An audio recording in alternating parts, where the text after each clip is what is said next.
Branch. Very good afternoon, and thank you very much once again for inviting me today. Even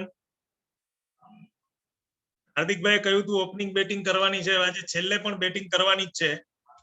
And I am sure when I did attended some of the lectures also during this workshop, and the structure of the workshop was designed in such a good fashion actually, so as to cover the maximum areas or the at the branch which is of utmost importance to verify the financial statement of the particular branch. And second thing, one good news is about the now the banks have started the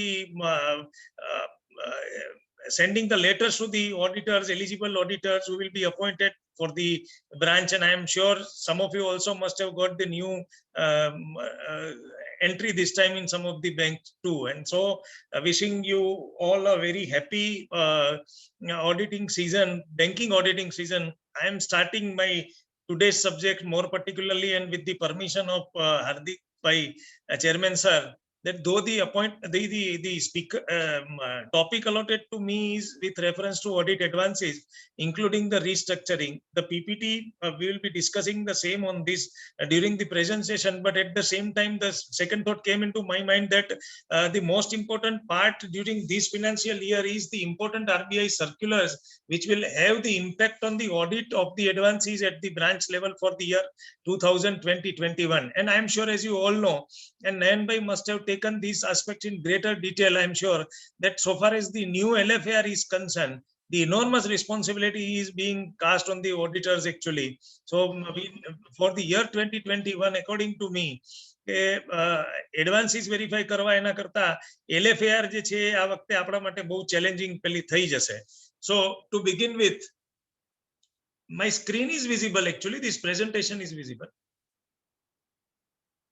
Hiral bhai? Yes sir, visible. Visible, no? Okay, fine.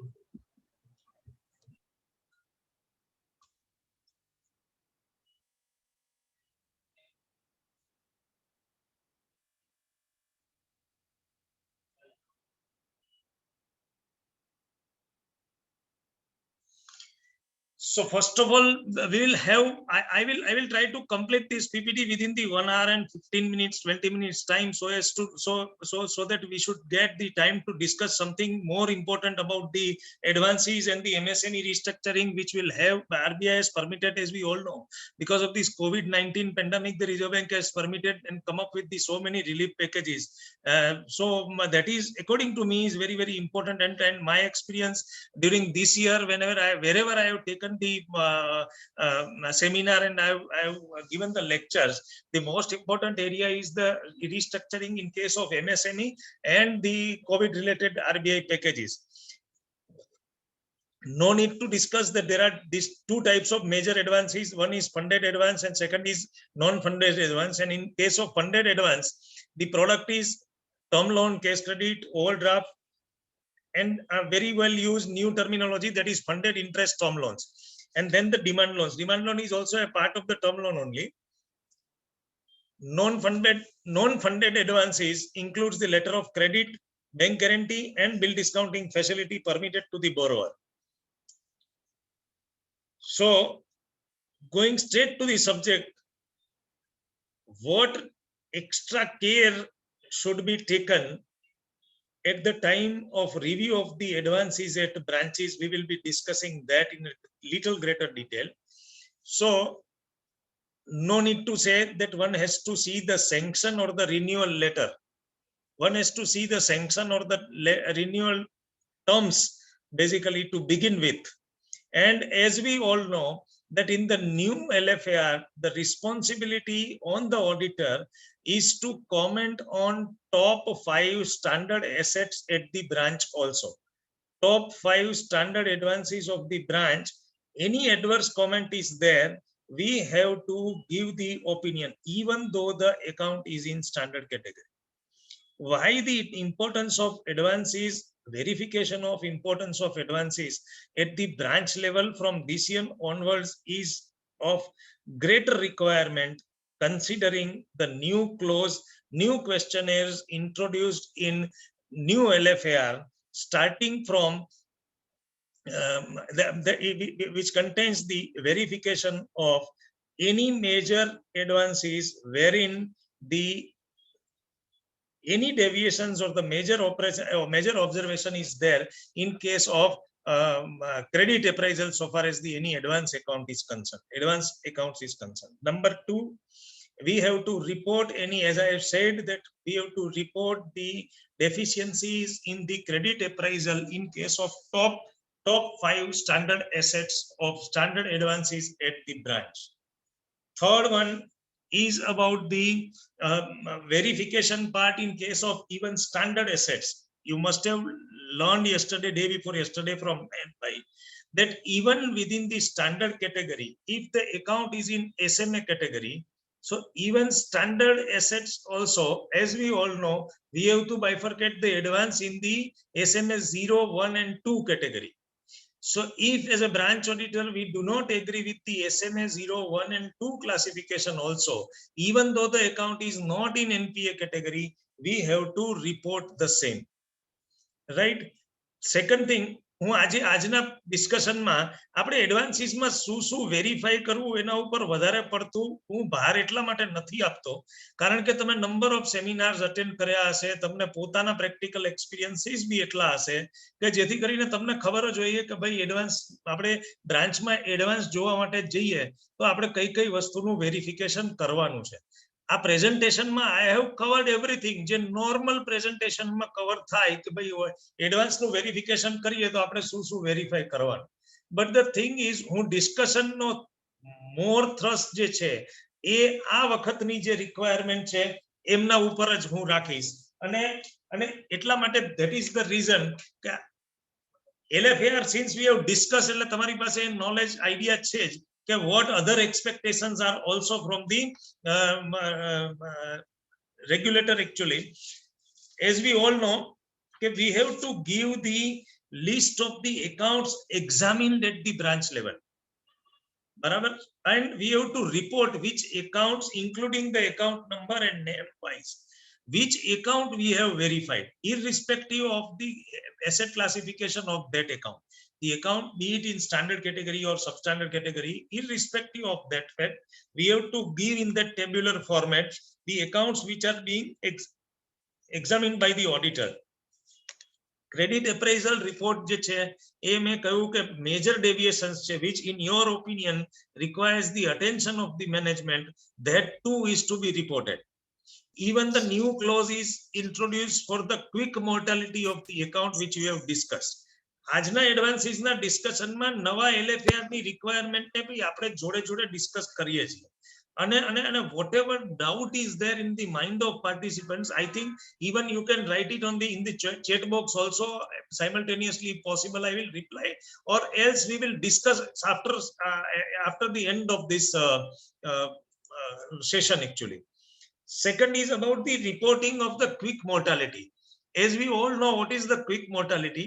In case the fresh sanction at the branch level, whatever is the fresh sanction, if the account slips to NPA category within the 12 months of the fresh sanction, right?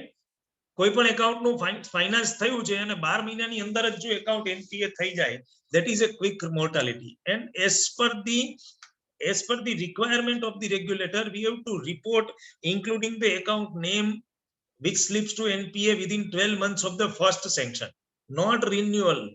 Mind well, not renewal. કોઈ account case credit નું ને term loan નું ચાલે છે, પહેલું વર્ષ એને પસાર થઈ ગયું છે અને પછી renewal થયા પછી 6 મહિનામાં NPA થાય, that is not a quick mortality. Because as we all know, in case of case credit, the sanction limit is for a 10 year, that is for a 1 year only, right? So after 1 year, after renewal, there is a difference between sanction and the renewal, as we all know, we need not discuss.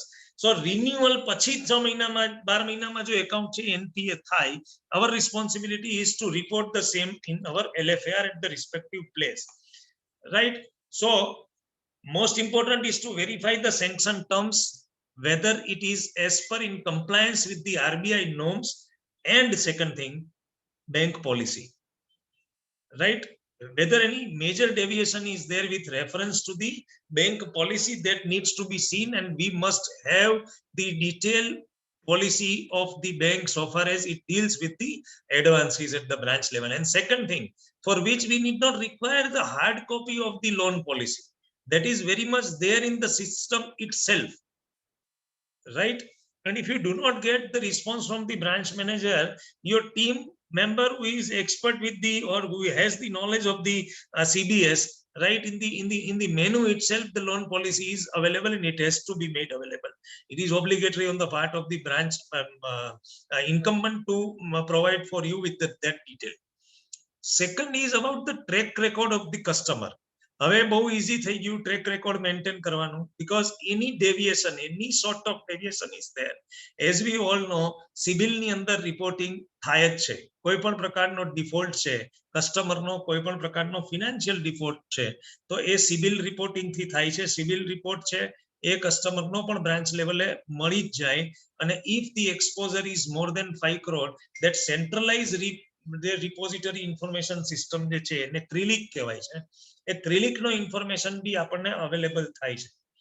Second thing, in case of large advances, right, wherein the exposure at the branch level, if it is more than 5 crore rupees, the credit rating report is to be obtained.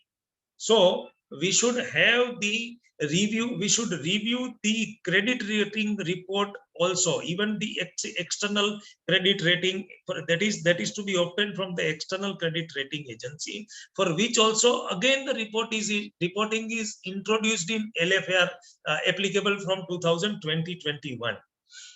Second thing, to understand the authorization level at the branch level, that the branch is the chief manager or the manager or the chief manager or AGM level branch, what are their powers? We should have that power matrix also available with you.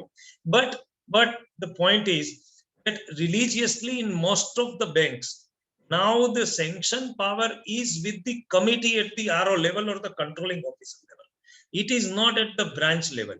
So we have to, if any PT amount is sanctioned, for which they may have the powers, but so far as the general loans are concerned, right, the committee level approval is required. Sanctioning authority is the committee level at the regional or the zonal office or the controlling office, whatever name in a bank માં કહેવાતું હોય. પણ branch level single manager ના power છે એ હવે withdraw થઈ ગયેલા છે religiously in all the cases, barring some exceptional cases.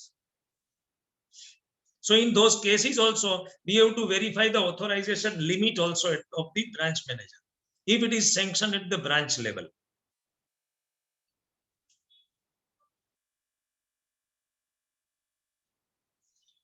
Yes, parameters fed into the system, right? Interest and penalties. Sanction letters ની જે નવા fresh sanction છે, એની sanction letters ની major terms ની એક sheet છે એ આપણી પાસે ready હોવી જોઈએ, જેની summary આપણે બનાવીએ, so that we have to verify that those only important terms and conditions at the for that particular borrower. Review of the advances on a regular intervals. Obviously, if the branch is under the concurrent audit or any RAFIA audit, that is the risk focused internal audit conducted by the branch officials, sorry, not branch officials, but the bank officials, if it is being done by the bank officials at the branch level, you should review that too at the time of verification of advances. Now we are not discussing only sanction letter or the fresh advances. We are discussing all the accounts of advances wherein those accounts were either sanctioned or reviewed or renewed or restructured. Shortcut evo છે કે for this financial year, our focus should be more on the restructuring of advances. As I told you in earlier discussion only, that because of this COVID-19 pandemic, the Reserve Bank has permitted one-time restructuring mainly in case of MSME, right? So you should have the detail of that restructuring accounts, restructuring advances being done at the branch level. Then comes the value of security, that is applicable even for the standard, even for the NPA categories also. We have to reply in LFR. Again, one more question is introduced, that whether there is a substantial reduction, in the valuation of security. NPA થઈ ગયું હોય account, so within 3 years we have to obtain the new valuation report, fresh valuation report from the valuation of agency actually, right? So the thing is that we have to compare whether the valuation, there is a substantial reduction in case of valuation, even in case of standard assets also. તમને એમ થાય કે standard એસેટ્સમાં વેલ્યુએશનને કેમ verify કરવી જોઈએ? Standard એસેટ્સમાં એટલા માટે કરવાની કારણ કે આપણે જે ક્લાસિફિકેશન સિક્યોરિટી વાઇઝ ક્લાસિફિકેશન આપીએ છીએ, it will અંડરગો change if there is a change in the valuation of security. કેવી રીતે થાય? 1000 rupees is my advance limit. My security is, for example, as of now 1200 rupees. But if there is a reduction and now it is 800 rupees, classification will be 800 rupees that is secured under tangible advances and 200 rupees under the unsecured portion. Even though in case of standard 2, if the valuation report, there is a chances are remote obviously, but if there is a change, then definitely if it is substantial and the material, in our opinion, then we should have to give the appropriate MOC. The thing is, creation of charge on the security, yesterday Anand bhai did discuss about that part also, that why it is important, otherwise the account will not be considered as the secured advance. Drawing power, one more question is added in LFAR, that whether the drawing power is calculated properly. So the advances account which you verify at the branch level, it is obligatory on our part to verify the DP, and even if the stock audit is carried out in any particular account, and if any major deviation is found out by the stock auditor, ultimately the same is also to be verified and appropriately dealt with by the branch auditor. In case of consortium finance, if the borrower is enjoying the facility with, as we know the meaning of the word consortium advance, we should not go into the detail, but the thing is, if that is the case, we have to verify the terms of the consortium advances also. Who is the lead bank, how the DP is calculated, whether the due diligence report at the regular interval is obtained by the branch from the lead bank or not, because there is another questionnaire for the which in that question we have to report for whether the due diligence report is obtained in case of consortium finance or not. Stock audit, physical verification, we have discussed. Physical verification of stock is also required to be carried out by at least by the branch officials at the periodical intervals, and the appropriate deviations, if any, is to be dealt with by them. Valuation of security, we have discussed. Ad hoc provision in case of fraud, if there is a fraud in case of yes, the question has asked you, one question is there in the chat box, that in case of NPA, whether if the valuation of immovable property or collateral security not get done after 3 years, whether the value of security to be done as zero. Yes, it is zero. First of all, on a humanitarian ground, we can ask that why the valuation is not being done, right? Why the fresh valuation report is not obtained till the time we are at the branch, and if the branch cooperates and the valuation report is being done by the valuer, then and only then we can take the liberal view. Otherwise, if that is the case, then we should definitely consider the same as the zero, and the appropriate treatment should be given.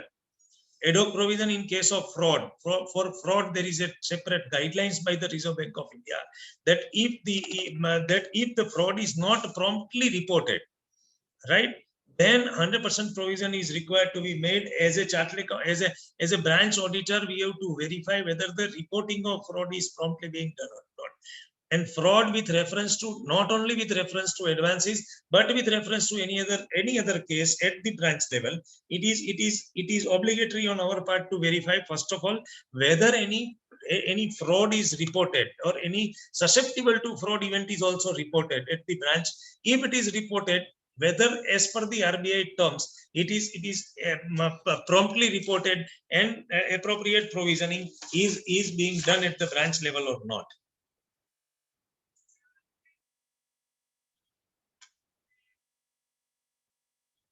Yes, these are some of the instances. I don't know whether Anand bhai yesterday took it this or not, but I would like to briefly touch upon this, that these are the some of the stress test, early warning signal, કે જેનાથી આપણને ખબર પડે કે જો આટલી જ વસ્તુ હોય તો એ advance detail even though it is in the standard category we should apply the greater check with reference to at the time of verification of that account.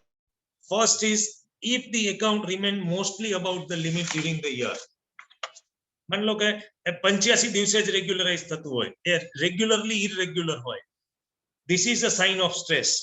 Frequent check bouncing at the time of, since Nayan bhai must have taken care for the advances part with reference to LFAR, wherein it is mentioned that in case of the verification of advance above threshold limit, now it is revised from 1 crore to 10 crore and 5% of advances to 10% of advances of the branch, right? So in nutshell, if any account wherein if the outstanding is more than 10 crores, right?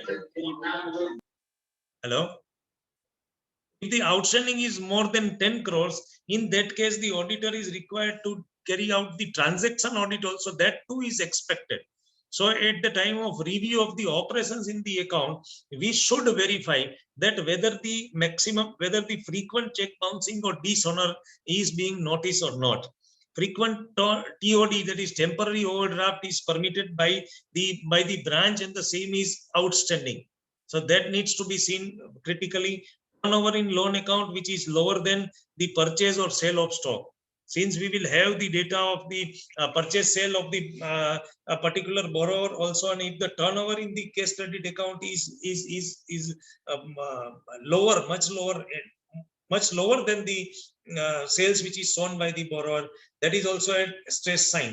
Discounted bills remain unrealized, frequent LC devolvement, non-submission of the stock statement or the financial on time, submitted stock statement are not proper, and mismatch between the audit figures and stock audit figures, ad hoc facility limits, delay in renewal, undue delay in the commencement of the project, that is also a serious threat, right? Funded or unfunded limits not commensurated with the operations, bill discounting disproportionate to operations, then specific economic conditions affecting the borrower. For this year, obviously COVID-19, right? This needs to be these are the early sign of the stress in the account. So I am told that I have to touch upon some of the issues related to restructuring of advances. So restructuring of advances, what is restructuring, friends? Restructuring is any alteration of the repayment period or the tenor, right? In nutshell, before we read this, in nutshell, to my knowledge, my interpretation of restructuring is that what if there is any change in the sanction terms during the tenure of the loan is nothing but the restructuring, except wherein the MCLR rate, wherein there is a change in the MCLR and interest rate is linked with that MCLR or external benchmark lending rate, that is EBLR. And if there is a change in the MCLR or EBLR and the rate of interest of that borrower is linked with the MCLR or EBLR, and there is a change, it is not a restructuring. However, if there is a change in the spread, right? Spread means what is spread? Say for example, my case credit limit of 10 lakhs rupees is permitted and sanction terms suggest that that should be at MCLR plus 4%, right? And if the MCLR of the bank is 5%, so it is 5% plus 4% is the spread. So effectively the rate of interest is 9%. But however, if during the year the bank changed the MCLR because of the change in the policy by the Reserve Bank of India, and if the bank changed its LFAR, MCLR, and it is, say for example, it is 3.5. So 3.5 from 5 to 4.5, for example. So effectively the rate would be 4.5 plus 4% spread, that is 8.5%. So that will not be considered as the restructure. However, if there is any change in the spread, my MCLR is 5% and the spread is changed from 4% to 3.5%, right? That is a change and that is restructuring. So it means any change in the sanction terms during the tenure right? That is nothing but the restructuring. Now let us read one by one that alteration of the repayment period, alteration of the amount of installment, change in the rate of interest I have discussed, waiver of interest with or without a right to compensate, where the interest have been funded. Now the point is, this time Reserve Bank, Reserve Bank of India in its COVID-19 package, it is permitted to convert the interest from, which is applicable from that window from 1st March 2020 to 31st August 2020, right? Whatever is the interest charge in that account, it is to be funded. So what is funded? It is only called funded interest term loan. So the interest for that 6 months period is to be parked in a separate account. That is funded interest term loan, right? Conversion of cash credit or overdraft into working capital term loan, right?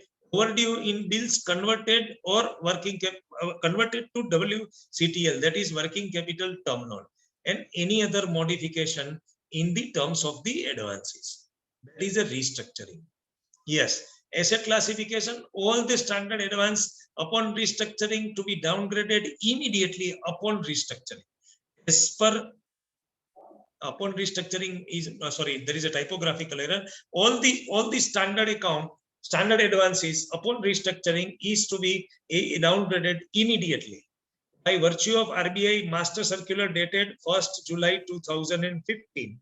Immediately, it is to be classified as NPA, except few cases are permitted. One is about the change in DCCO. DCCO is the date of commencement of commercial operations in respect of infrastructure and non-infrastructure project. Second is one-time restructuring is permitted in case of MSME.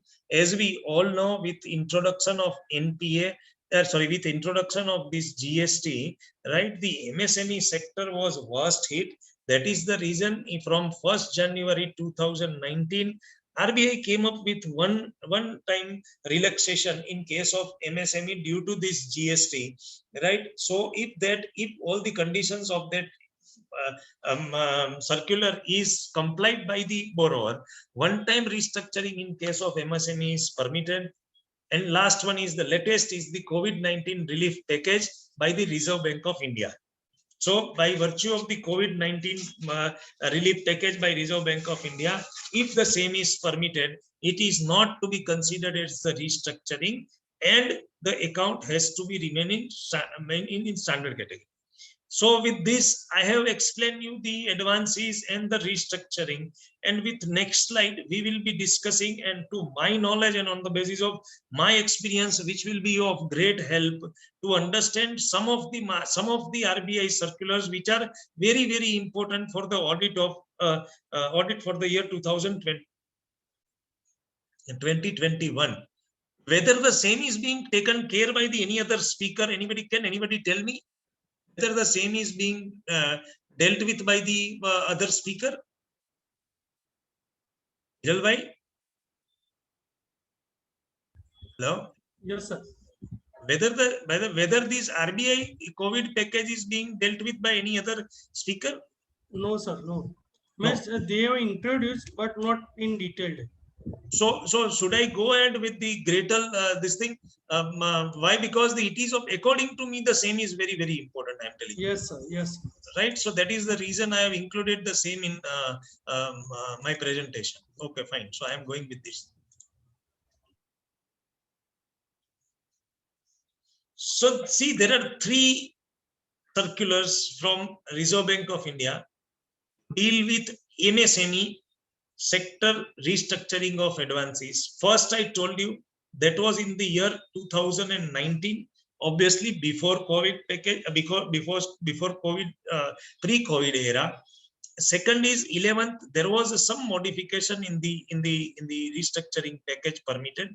That was by virtue of RBI notification dated 11th February 20. And the third one, lately, on 6th of August 2020, the Reserve Bank came up with another guidelines for the verification, for the relaxation to the MSME. First two deals with the MSME, which was hit by the GST introduction, and then definitely along with the GST, the MSME enterprises which were hit due to this COVID-19 package, and the RBI circular reference is here also given. You can very well verify or the download this RBI notification by visiting the rbi.org.in. The same is available, and you should verify and you should satisfy yourself so far as the compliance part of the same circular and the same instructions is being followed or not. Now the thing is, why these circulars, the Reserve Bank of India had allowed a one-time restructuring of existing loans to MSME, classified the account as standard without downgrade in the asset classification, subject to some conditions. Which are these conditions? Detailed conditions are in that particular circular. However, I have just briefly summarized the major conditions which is of utmost importance. One is about the aggregate exposure, including non-fund based, should not be more than 25 crore as on March 1, 2020. Meaning thereby, if the exposure in the borrower, now the question is, in case of MSME, means what is the meaning of exposure, including non-fund based? In my humble opinion, the exposure is, in case of fund-based advances, whatever is the outstanding, that is exposure. Plus, in case of non-fund-based advance, whatever is the sanction limit, that is exposure. I will explain you by example. If my case credit limit permitted is 15 crore rupees, outstanding is 13 crore rupees. Non-fund based exposure is, as per the sanction term, is to the tune of 10 crore rupees, 11 crore rupees, for example, and outstanding is 3 crore. Right? I have utilized only 3 crore. મને LC 11 crore ની discount કરવા મળવાની હતી, LC issue થવાની, તો મેં 3 crore સુધીની લીધી છે. હજી 8 crore ની મારા પાસે લિમિટ છે. તો that exposure should be 11 crore in case of non-fund based, and in case of funded it should be outstanding. Thus 15 crore ની કેસ ક્રેડિટ માંથી મેં 13 crore વાપર્યા હોય, તો મારું આઉટસ્ટેન્ડિંગ છે એ 13 crore plus 11 crore એટલે 24 crore થાય. Yes, not only this. Secondly, the exposure in banking industry should not be more than 25 crore rupees. So how, as an auditor, I will satisfy myself that the exposure in banking industry, આપણને કેમ ખબર પડે કે આખી banking industries માંથી એને કેટલા પૈસા લીધા છે? So to that, for that verification, you should have to review the latest balance sheet of the borrower, as well as you can very well obtain the certificate from the chartered accountant of the borrower to that effect, that the exposure in the banking industry is not more than 25 crore rupees. So that is eligible. Second one is about the borrower account is to be in standard category as on March 1, 2020, and continues to be classified as a standard till the date of implementation of restructuring. Now, આનું understanding કે બોરોવર નું account જે છે, તમને એમ થશે કે હિતેશભાઈ તમે reference 1 જાન્યુઆરી 2019 નો આપો છો સર્ક્યુલર નો, અને સ્ટાન્ડર્ડ એકાઉન્ટ રાખવાનું માર્ચ 1, 2020, એવું એને મળી કેમ? એવું નથી. મેં જે આમાં લીધું છે કે આ 3 સર્ક્યુલરમાં જે લેટેસ્ટ ડેટ આવે, જાન્યુઆરી 19 હતી ત્યારે ડેટ જાન્યુઆરી 19 જ હતી, which is further extended up to March 1, 2020. In view of additional burden because of the COVID-19 slowdown or economic lockdown rather. So it means, in brief, latest situation is that MSME account has to be in standard category as on March 2020, and it has to continue to remain standard. March 1, 2020 na suppose account che a standard category ma che, however it is overdrawn by 60 days, 80 days, then also if the same account, if the account is in standard category as on March 1, it has to remain in standard category. And second condition is the account has to remain in standard category till the time it is it is restructured. Restructuring is implemented in that account. So meaning thereby જ્યારે પણ એ restructuring થાય, restructuring નું implementation થાય. બરાબર, ત્યાં સુધી એને સ્ટાન્ડર્ડમાં રહેવું પડે. હવે restructuring નું implementation latest ક્યાં સુધીમાં કરવાનું? So restructuring is to be implemented on or before March 31, 2021. March 31 એટલે આપણે હવે જે એપ્રોચ કરશું એ 31 માર્ચ સુધીમાં જો રિસ્ટ્રક્ચરિંગ છે ઇમ્પ્લિમેન્ટ થઈ ગયું હોય, બરાબર, અને આ ત્રણ મેજર કન્ડિશન સેટિસ્ફાઈ કરી હોય, બરાબર, then in that case the one time restructuring is to be permitted without downgrading the account as per the directives of the Reserve Bank of India. Yes, RBI again wide its circular dated 2nd July 2020 have come up with the new criteria for classifying the enterprises as micro, small and medium, which we discuss in next slide. And then comes the due case, and then subsequently by 21st of August 2020, both the circular number and the reference is also being given here, right? So the question is about the with effect from July 1, 2020, the new MSME criteria is being introduced, and to classify the account as MSME, composite criteria including not only investment but also turnover, and to my knowledge even the earlier it was for the manufacturing enterprises and for the service enterprises. Now even for the retail enterprises also this criteria is being introduced. So what was the earlier criteria? Earlier the criteria was in case of manufacturing sector enterprises, investment in plant and machinery should not have exceeded by 5 lakhs rupees, small enterprise by more than 25 lakhs rupees, medium enterprise by more than 5 crore rupees, right? And same in case of public sector, service sector enterprises, the investment in equipment should not exceed 10 lakhs rupees in case of microfinance, and in case of small enterprises more than 10 lakhs rupees but that does not exceed 2 crore rupees, and medium by not more than 5 crore rupees. Investment in equipment. The next is what is the change? So what is the change after 1st July 2020? What is micro enterprise? The investment in plant and machinery should not exceed 1 crore. The limit of 25 lakhs rupees earlier is now being increased to 1 crore rupees, and turnover should not exceed 5 crore rupees. Earlier the turnover criteria, the both is to be read simultaneously. The increase in investment in plant and machinery, that too cost value. Second is about the small enterprises. It is now increased from 5 crore rupees to 10 crore rupees, and turnover in case of small enterprise it should not increase, it should not exceed the 50 crore rupees. Medium enterprise, where the investment in plant and machinery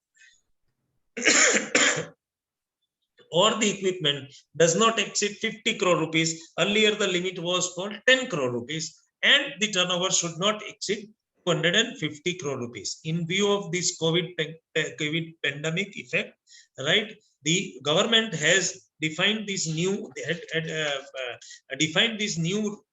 definitions from the for the MSME point of view, because since we all know the micro, small and medium enterprises were worst hit because of this pandemic.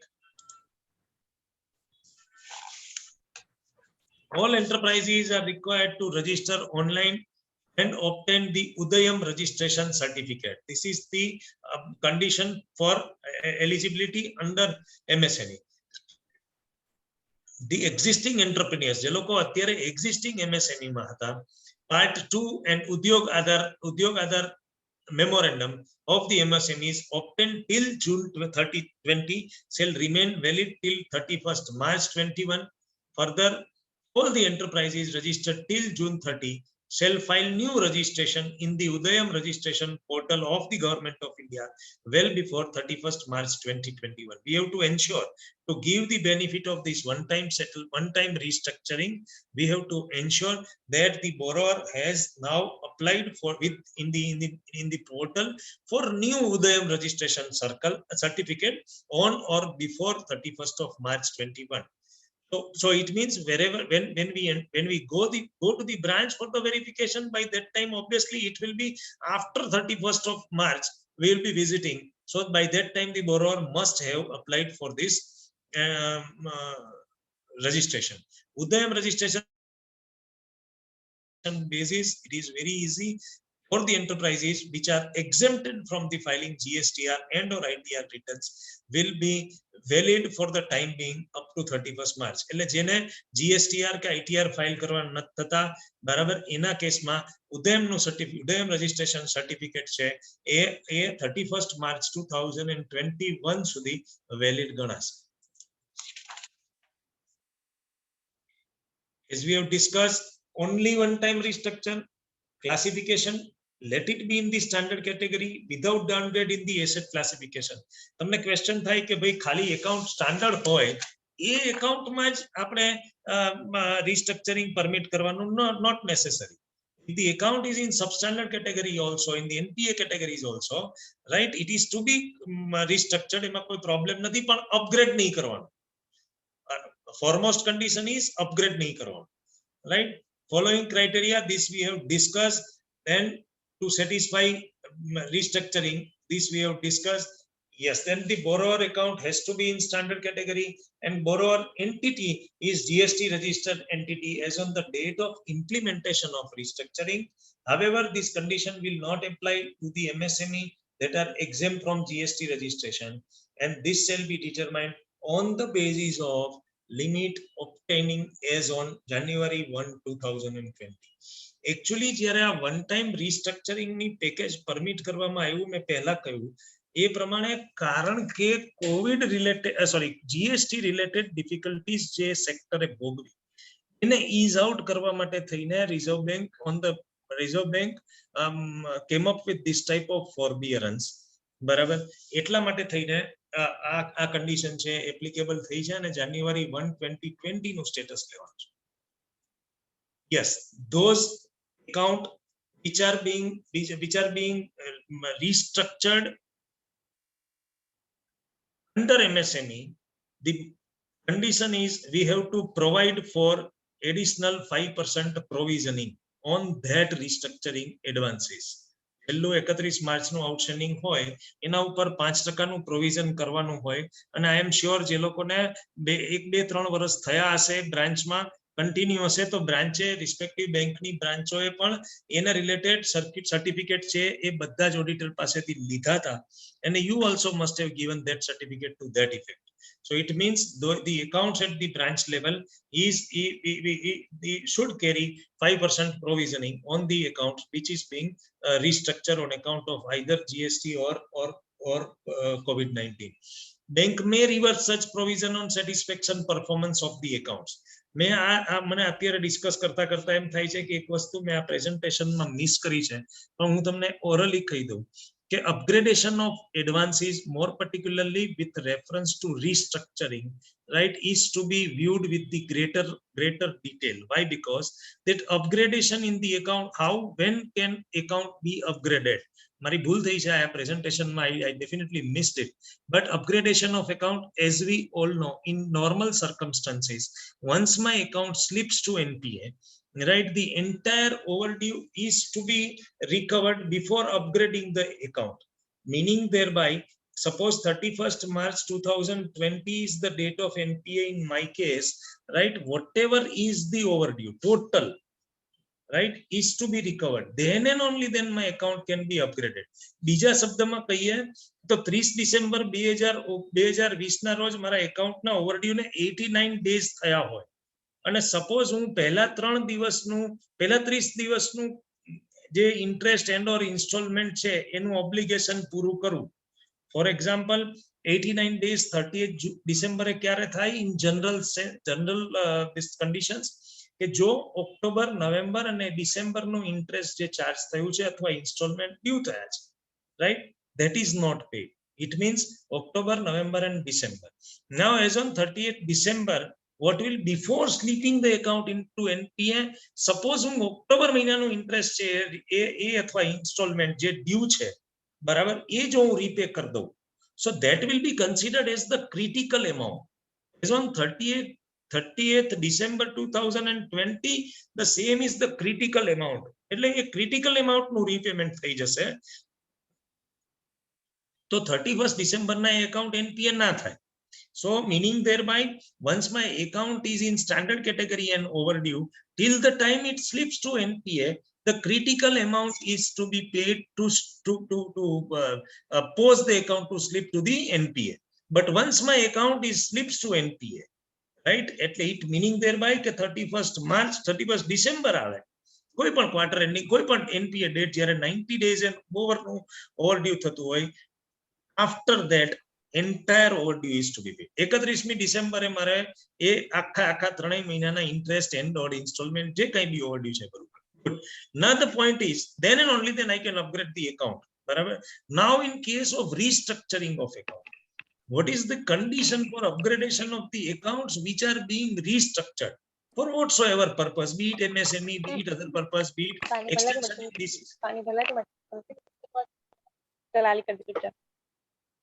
Hello, या तो ये करके सो जा, मैं तो नींद में कर दूं. hello. जेम्स भाई हमने म्यूट कर दो बीजाने. Yes sir, continue sir. So in case of restructuring of advances upgradation, the condition attached to that upgradation is that account has to perform satisfactorily during the specified period. Here the crux is on two issues. One is specified period and satisfactory performance. So what is the meaning? It is to be seen in that context. Once the account is restructured, ગમે તે relaxation આપવું તું આપી દીધું, one time આપ્યું, બધું કર્યું, બરાબર. હવે હિતેશ કોમલના એક એકાઉન્ટને જો રિસ્ટ્રક્ચર કર્યું છે તો he has to perform satisfactorily. તો satisfactorily માટે શું કરવું પડે કે જે revised terms of sanction છે એ પ્રમાણે I have to meet with my all the obligations, be it advance, be it interest and or installment, whatever the case may be, on a particular due date. There should not be default. So I have to perform satisfactorily. And during the specified period is 12 months from the date of original implementation of restructuring, right? So going by that example, તમને મગજમાં વિચાર આવે કે માની લો કે હિતેશભાઈનું account NPA થયું, restructure હતું, restructure account જે NPA માં છે, બરાબર, અને એને જો અપગ્રેડ કરવાનું હોય તો મારે 12 મહિના સુધી વેઇટ કરવાનું. સપોઝ મારા 12 મહિનાના ઇન્સ્ટોલમેન્ટ ઓર ઇન્ટરેસ્ટના ઓબ્લિગેશન છે, એ જો હું 8 મહિનામાં પૂરા કરી દઉં, બરાબર, તો can I am eligible to upgrade my account? Answer is no. RBI is very categorical that you have to perform satisfactorily and you have to wait for specified period to continue to complete. Satisfactory performance તો કરવું જ પડે, નહીં તો upgradation નો સવાલ નથી, but you have to wait for the 12 months. So in nutshell, you cannot even after the specific satisfactory performance, you cannot upgrade the restructure account before the end of 12 months from the date of implementation of restructure. But the same will not apply here in this particular case of MSME, which we have discussed right now, because here the one-time restructure is permitted by the Reserve Bank of India. That is a special forbearance by virtue of those three circulars, and without classifying the account as NPA, the same is to be restructured if the borrower is obviously complied with the conditions attached to that. Now the most important part, and to my knowledge, which will have the greater impact during this financial year, is I need 1 second break. 1 second, please.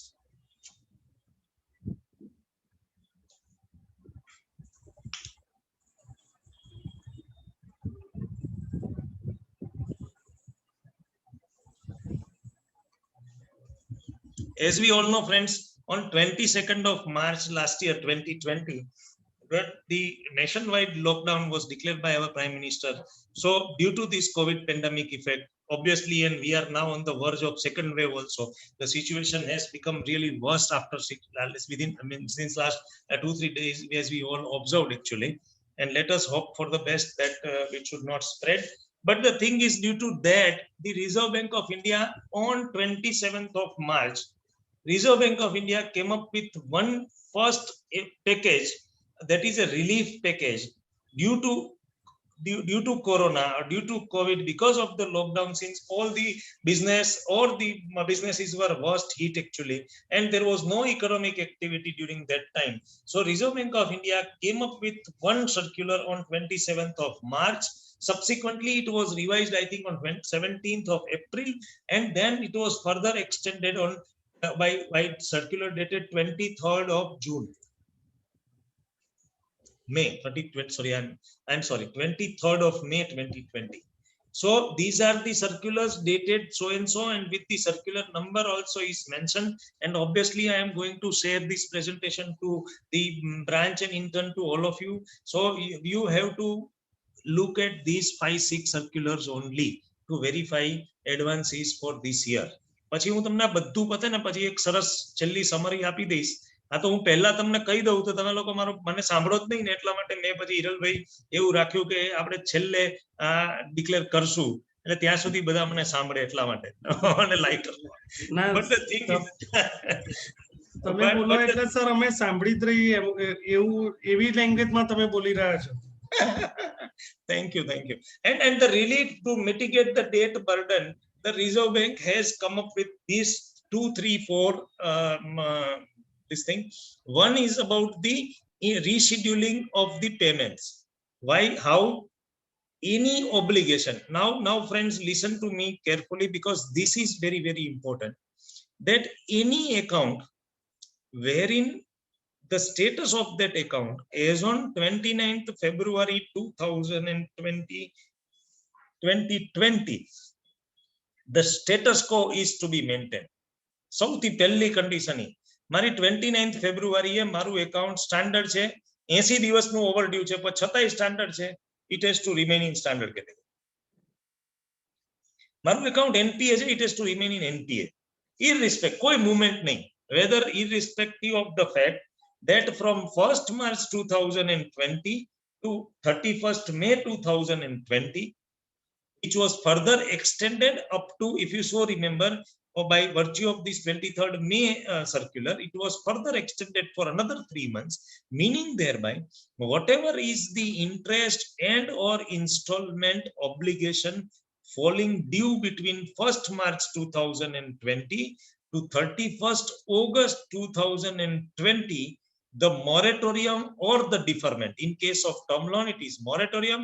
In case of case credit, since we have to pay only interest, the word used is deferment, but it is being permitted. શુદ્ધ ગુજરાતીમાં 1 March 2020 થી 31/8/2020 સુધી એક પણ પૈસો ના ભર્યો હોય, ભલે 180 દિવસ થયા હોય અને અગાઉ પણ 80 દિવસનું ઓવરડ્યુ હોય, you should not classify the account as NPA. Simple. That was very clear. Second change is about the conversion of accumulated interest for the another deferment for period of up to 31 August 2020 into funded interest term loan, which shall be repayable not later than March 31, 2021. Now the point is, first March થી 31 August સુધી મેં જે interest ચૂકવ્યું નથી, એ ઇન્ટરેસ્ટને એક separate એકાઉન્ટમાં park કરવાનું બેંકે, અને એ 6 મહિના જે ઇન્ટરેસ્ટ થાય, એ ઇન્ટરેસ્ટનું રીપેમેન્ટ 1/9 થી લઈ 1/9/2020 થી 31 માર્ચ 21 સુધીમાં પૂરું કરવાનું. So whatever was the interest during this period is to be parked, and obviously it is applicable only to the case credit account, working capital account only, not to the term loan. Why? Because term loan ની અંદર તો installment 6 મહિનાના આપણને એને moratorium આપેલો જ હતો. So we have to convert those interest charged on the case credit account during that 6 months period from March till August. It is to be converted into FITL. So it will, meaning thereby it will be funded interest term loan, and the same is to be clear on or before 31st March 2021. હવે તમને question થાય કે 31st March 2021 સુધી રીપે ના કર્યો. મને કોઈ પાર્ટિસિપન્ટે કાલે જ પ્રશ્ન પૂછ્યો, 31st March 2021 સુધી સાહેબ એને એ એકાઉન્ટ ક્લિયર નથી કર્યું, ફંડેડ ઇન્ટરેસ્ટ ટર્મ લોન ને ઇન્ટરેસ્ટ ચૂકવ્યું નથી, બરાબર, તો should we classify the account as NPA? આનો આન્સર હું તમને છેલ્લે આપીશ, હું ભૂલી જાઉં તો મને કહેજો. Second is about the existing of working capital finance, easing of the working capital financing. While circular dated 17th of April, RBI came up with another guideline કે ભાઈ હજી આ ઓછું છે, તો હવે શું કરો કે ડ્રોઈંગ પાવરમાં રિલેક્સેશન આપો. આપણે બધા જ જાણીએ છીએ કે case credit limit is always on the basis of the drawing power available in case of working capital, current assets of the bank, of the borrower. હવે મારું 100 રૂપીસ નો એડવાન્સ છે, એની સામે મારે 100 રૂપીસ નો સ્ટોક હોય અને 25% માર્જિન હોય, તો bank મને એના ઉપર 75% ફાઇનાન્સ આપે. સરસ. મારા 100 રૂપીસ ના બોરોઅર છે અને 40% નું માર્જિન છે, તો બેંક મને 60 રૂપીસ ના ફાઇનાન્સ આપે, meaning thereby 75 plus 60 is equal to 135, right? If my sanction limit is 100, I can utilize up to 100.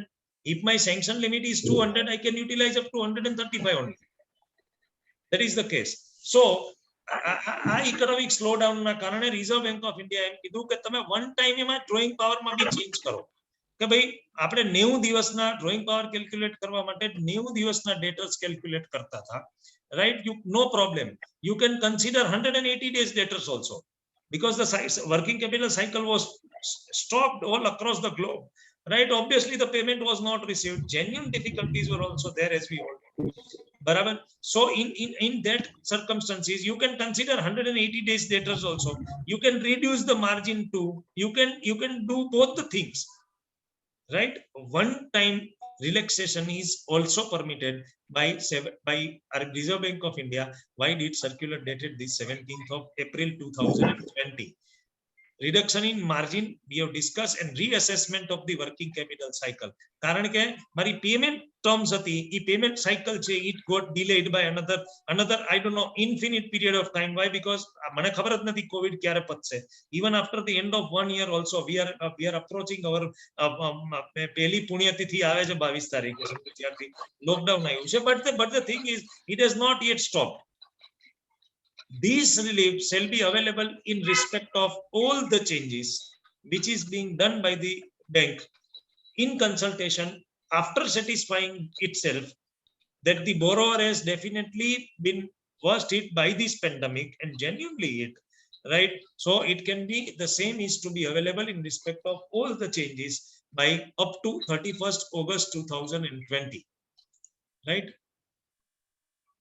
Now on the very same day, the same circular deals with this, that asset classification under the prudential norms on income recognition, this moratorium should be excluded by the lending institutions from the number of days past due. Say for example, I have કહ્યું કે 29th February my account was in standard category, however the account was in SMA 2, meaning thereby my outstanding was overdue by more than 60 days but less than 90 days. Even then my account was in standard. હવે મારે 90 days કરવાના હોય. Suppose this relaxation was not permitted by Reserve Bank of India, my account would have slipped to NPA on 31st March 2020 itself, right? But as per these RBI guidelines, this 180 days is to be excluded. So meaning thereby, going by the same example, if the outstanding is overdue by 80 days, barabar, we have to add these 180 days, and after end of this window, that is on 31st of August, my account would slip to NPA on 10th September 2020. કારણ કે મારા 90 days ત્યારે પૂરા થાય, મારે પહેલા 180 days ને exclude કરવાના છે. પણ should I classify the account as NPA on 31st on 10th of September 2020? Answer છેલ્લે આપીશ. The lending institution shall make general provision of not less than 10%. Now the point is, આટલા બધા relaxation આપ્યા, moratorium, deferment, easing of working capital cycle, બધું blah blah જેટલા બધા changes આપ્યા એ બધું કર્યા પછી point is the bank has to provide for 10% on those particular accounts wherein this type of relaxation is permitted and asset classification benefit is available. બે ભાગમાં આપ્યા minimum 5% as on not less than 5% as on March 31 2020 and not less than 5% on June 30th 2020. Now the question is a typical question is there. For example, my account, going by the very same example, if my account is in standard category as on 29th of February and with the overdrawings of more than 80 days, for example, for the sake of simplicity, 80 days. Suppose this COVID related package or the relief would not have been permitted by Reserve Bank of India, naturally my account would have slipped to NPA on 31st March 2020 itself under normal circumstances. So because of but for this COVID package, it is not slipped. It meaning thereby the asset classification benefit is permitted to Hitesh Pomal. That is the reason the branch has to provide for this 10%, not less than 5% in March and not less than 5% in June quarter. Going by the same example, if my outstanding as on 29th of September is overdue by 60 days or less than 60 days. Outstanding 29મી તારીખે 60 દિવસથી ઓછું overdue છે, standard છે, outstanding ઓછું overdue છે, બધું all sad and done, good good. પણ હવે આ કોવિડ પેકેજ ના આવ્યું હોત તો એ મારો એકાઉન્ટ 31 માર્ચે એનપીએ થયું હોત? આન્સર ઇઝ નો, કારણ કે 90 ડેઝ પૂરા ના થયા. So however, under that circumstances, what my responsibility is, should I have to provide for 5% on 31st March 2020? Barabar? Answer is no. Why? Because my account under normal circumstances would not have slipped to NPA on 31st March.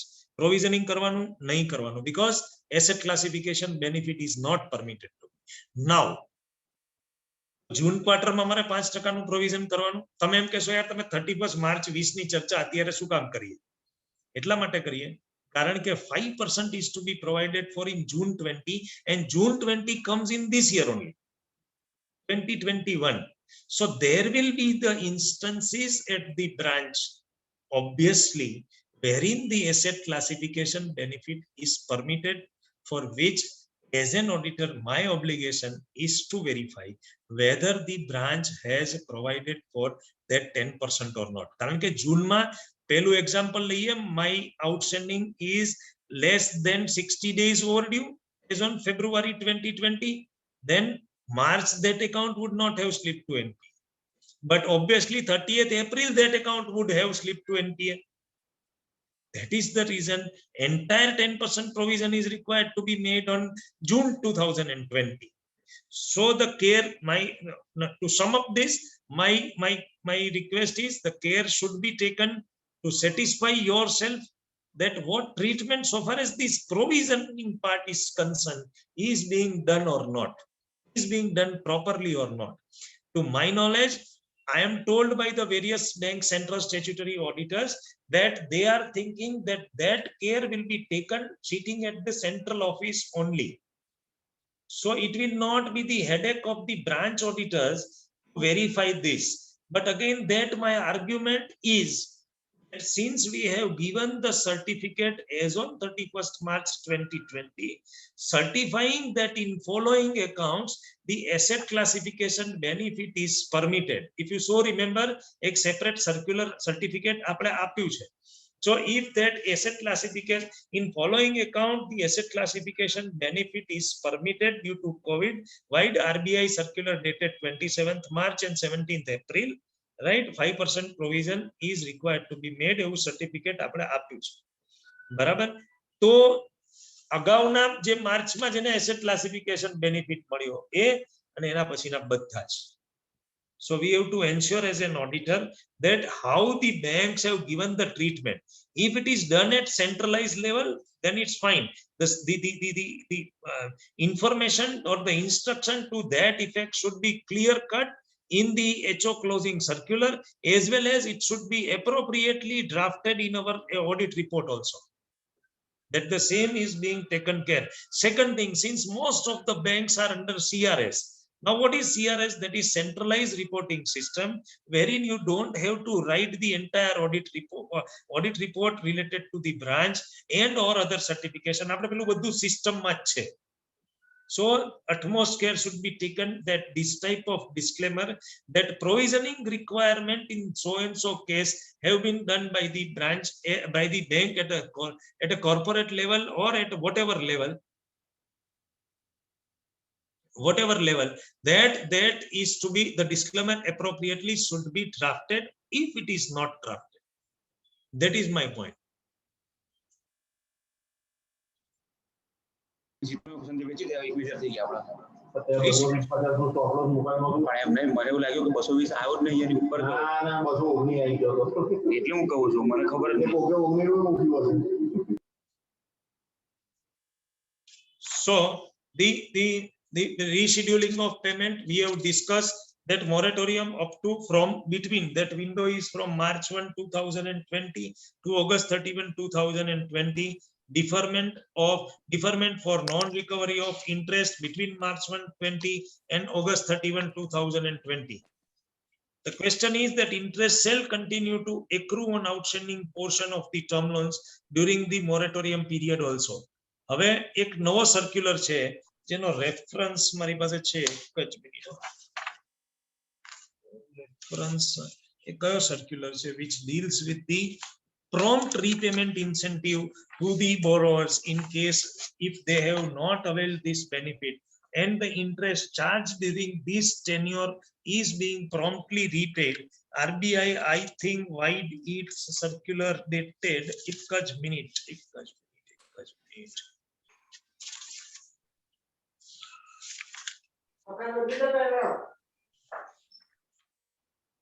Yes, RBI wide its letter dated, notification dated 27th of October 2020. It has come up with the scheme by its circular dated 27th October 2020, for which, to my knowledge, we may have to give the certificate at the branch level, for which the scheme was for the grant of ex gratia payment of difference between compound interest and simple interest for 6 months to the borrower in specified loan account.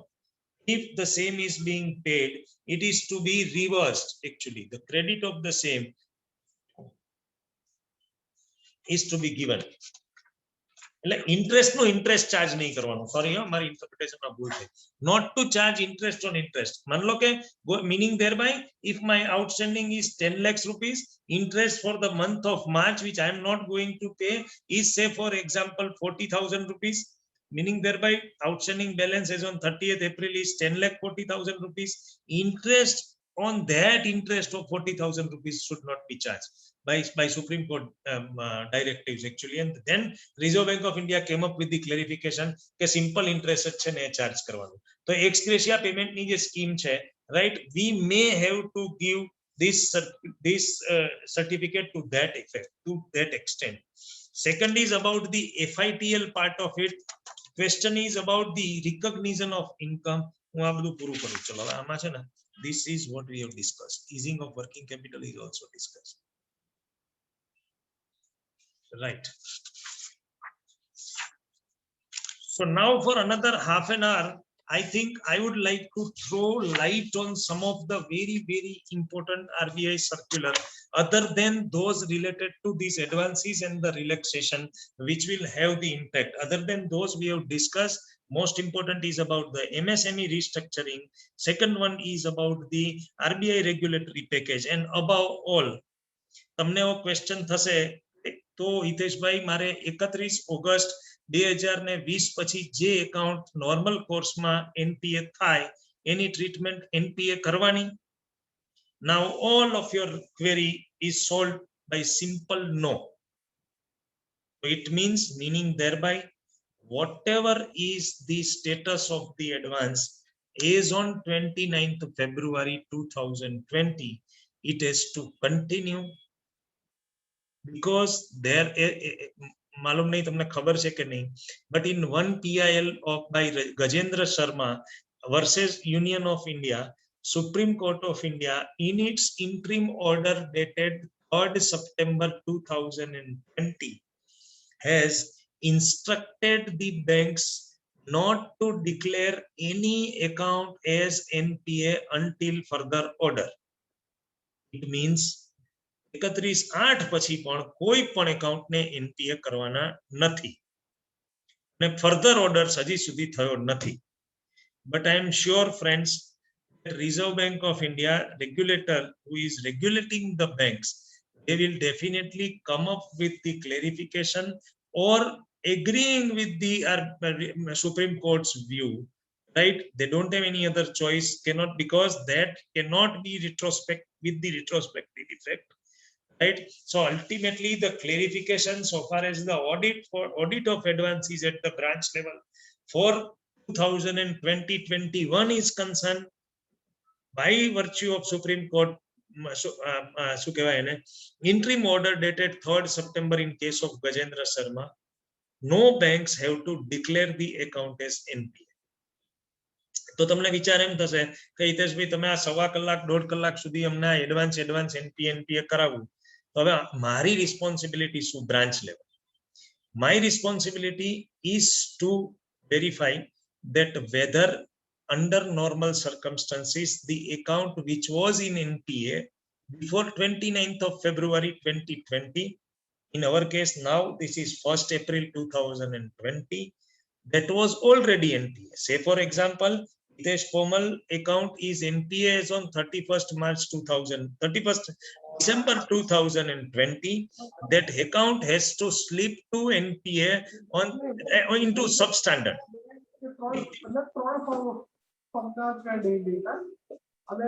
એમને તમે સંગીતા બેંકમાં check આલ્યો જ નહીં, બરાબર? Sangeeta bank એટલે એના data જરૂર જો નહીં આવતો કૃષ્ણા ફાર્મિંગ નો જે. So on 29th, if on 31st of December 2020 is the date of NPA, that account would have been in substandard category as on March 31, 2020. Simple yes. As on March 31, 2021, I have to see that account has to slip to doubtful one. But for any recovery, it means if the entire overdue is recovered, that account in normal circumstances obviously would have slipped to NPA by 31st March 2021. Sorry. બરાબર, એક આ મારું verification થાય. Second verification આપણે એ કરવું પડે કે security valuation, if there is a substantial deterioration in case of accounts under NPA, already the accounts which were already in NPA account, right? If there is a deterioration in the security or the security valuation is not obtained for more than 3 years, the point is in that particular account the 100% provision is required to be made, but there will not be any further slippage.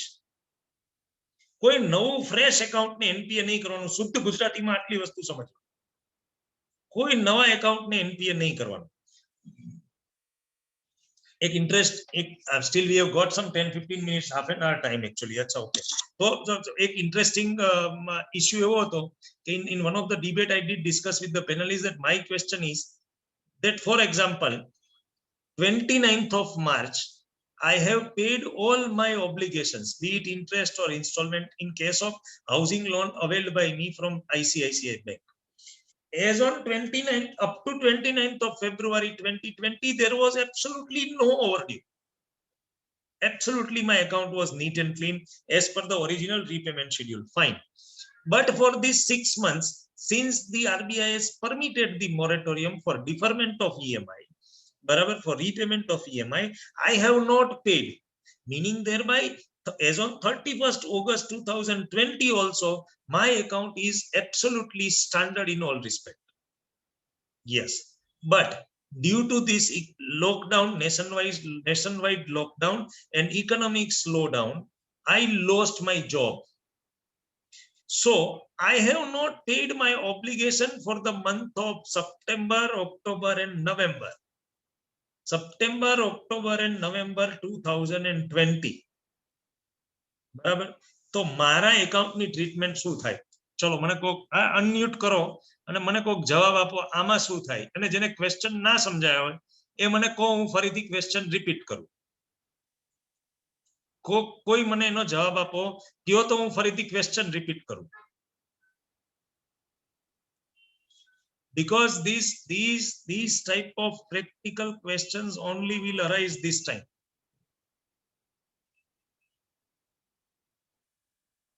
કોઈ નહીં, ખાલી આમાં આપણે ક્યાં exam આપીએ છીએ?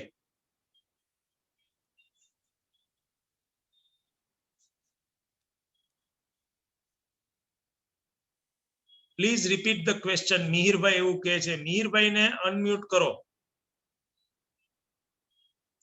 Mihirbhai, I have availed the housing finance loan from ICICI Bank to the tune of 50 lakh rupiah. બરાબર.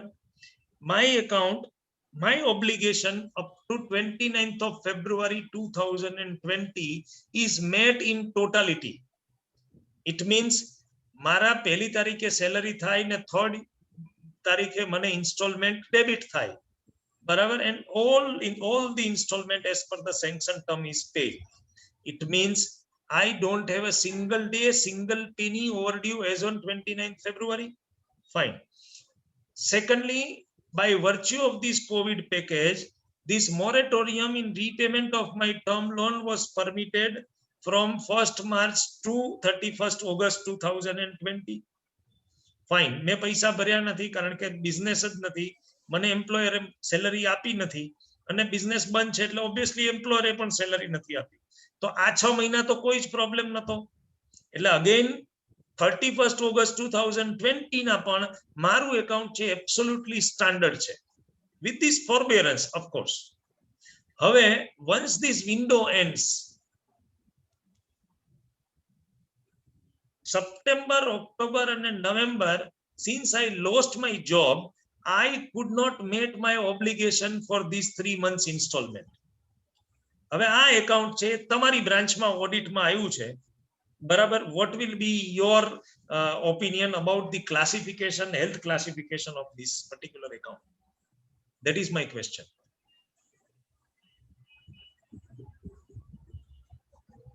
Mihir bhai.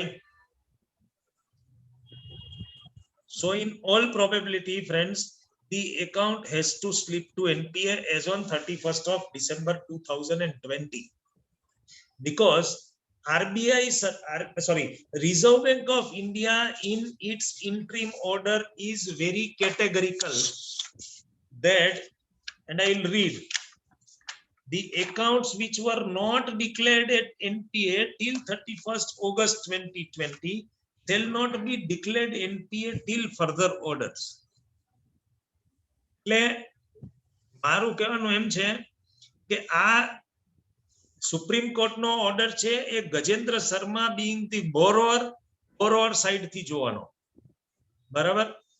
એટલા માટે કે એક વખત મારું એકાઉન્ટ NPA થાય, બરાબર, તો એના જે કોલેટરલ ડેમેજીસ છે, reporting under CIBIL, if my outstanding is more than 5 crore rupees, reporting under CRILIC, then securitization, then surface I notice, then calling off of my accounts, and આ બધા ડેમેજ જે મને થવાના છે, once my account is stamped as NPA શરૂ થઈ જાય. Okay, fine. Supreme Court એમ કહે છે કે unless and until because of this havoc, right, you should not declare that account as NPA. But the point is, as a banker, and since the banks are running on the basis of the principle of conservatism, right, banks have identified those accounts wherein this type of forbearance is permitted, and they have provided for on that accounts ad hoc provision sitting at the corporate level. All the adjustment is being done at the corporate level office. Then comes the provisioning and income recognition. Second part is income recognition. Supreme Court એમ કહે છે કે ગજેન્દ્ર શર્માને stamp નહીં લગાવવાનો NPA નો. એને કોઈ તકલીફ ના થવી જોઈએ. સુપ્રીમ કોર્ટે તમે બુક્સમાં શું કરવું એ નથી કીધું કાંઈ. So going by the conservatism principle, all the banks, I have reviewed the 2 quarters review report also of some of the banks religiously, and I did discuss with some of the officials and the chartered accountants too. Right? They have provided for. કે એમને ખબર જ છે કે જ્યારે આ ફોરબિયરન્સ પતશે બરાબર ત્યારે આ પેન્ડોરાસ બોક્સ ખુલશે. They have provided for without classifying the account as NPA. There is no change in the gross NPA in the bank. However, the appropriate provision is being carried out in the books of the bank. That is fine. But again, the question comes that since the Supreme Court has declared that not to classify the account as NPA, which were not declared as NPA as on 31st August. This can be viewed in the context of that those accounts which had overdue as on 29th of February 2020. However, by virtue of this RBI notification, which was not classified, and the asset classification benefit is permitted. બરાબર? તો આ પરિસ્થિતિ જે મેં example આપ્યું હિતેશ કોમલના એકાઉન્ટનું, એને આ applicable થાય કે નહીં? Crux of the issue is that.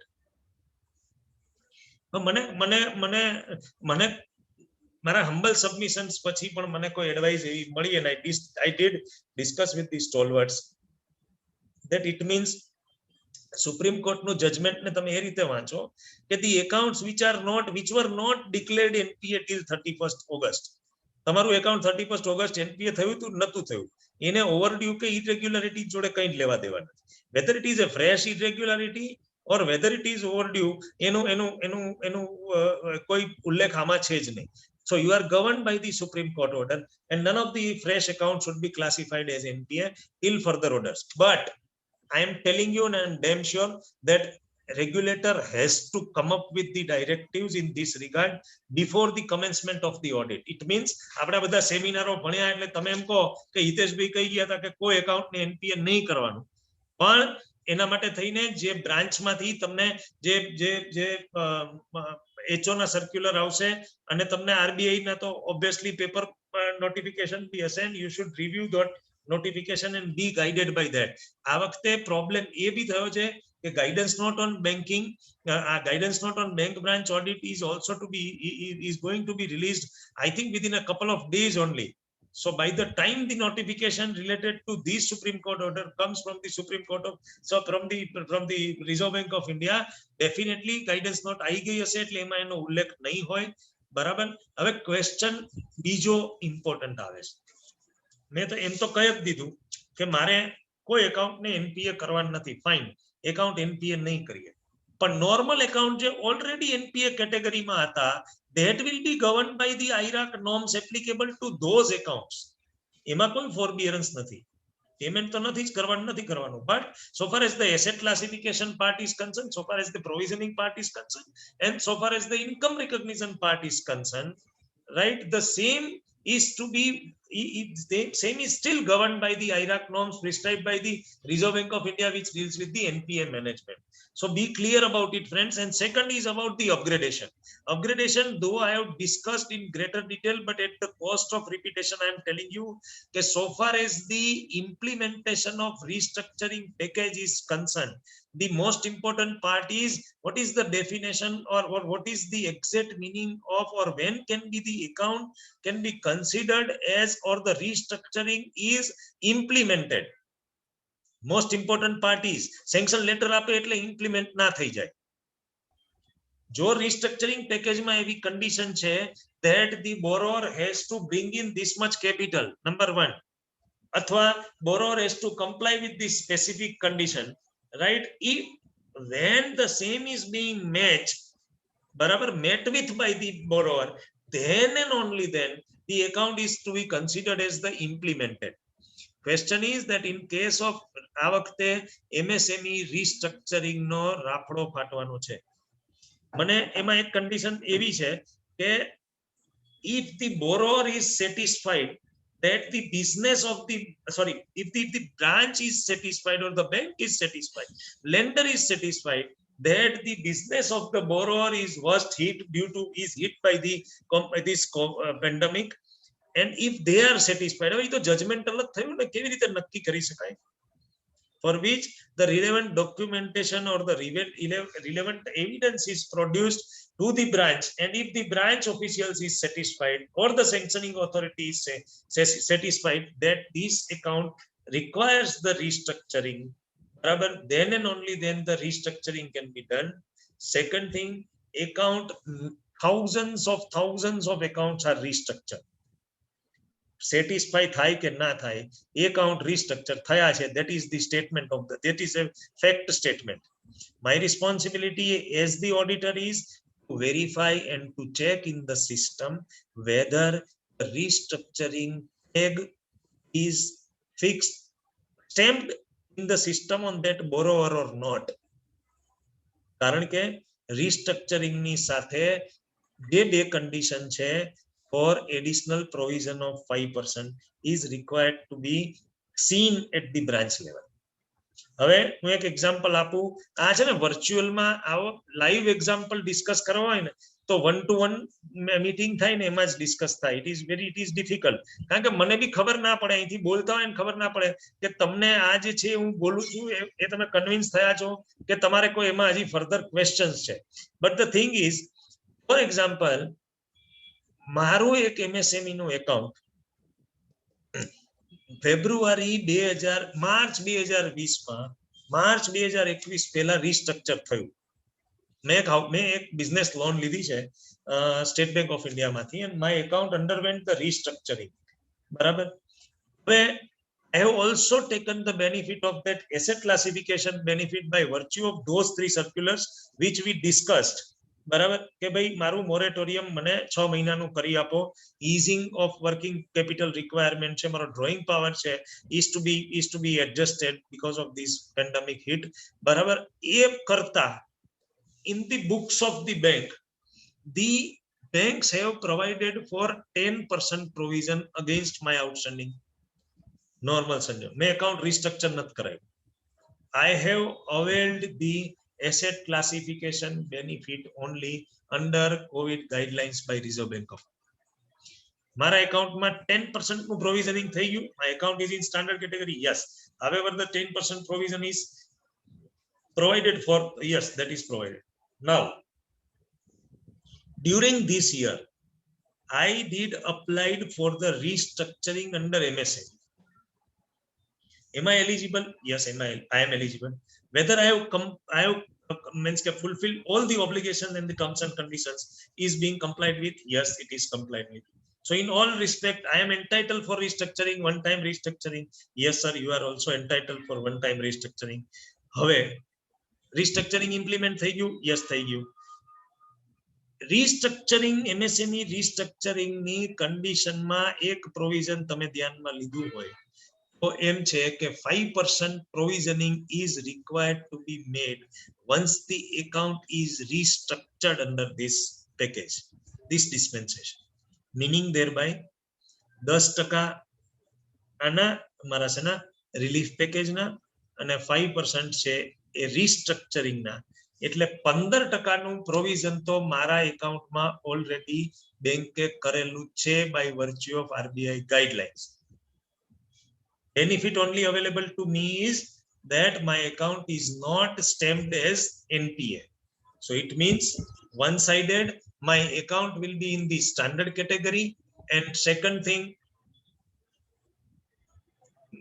Chandrasekhar sir, I will come back to your question. One-sided, my account will be in the standard category, and other side, the bank is carrying the 15% provision on my account, which is equivalent to substandard provision.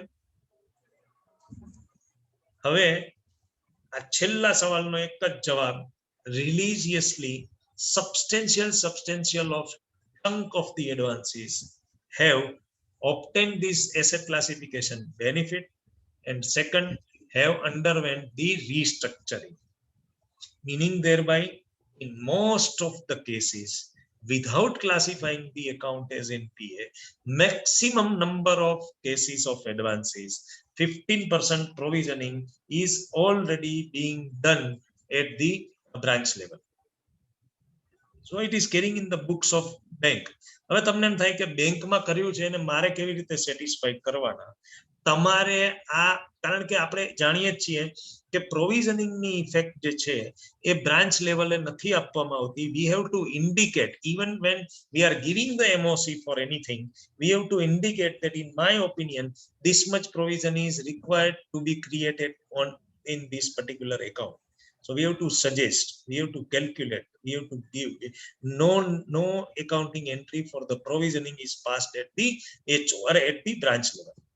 So the thing is that here you have to ensure that the same is, હવે mechanism એ જોવી પડે branch ની system માં આ provision કેવી રીતે બતાવે છે. હિતેશભાઈ આ બંને બેનિફિટ લીધા છે.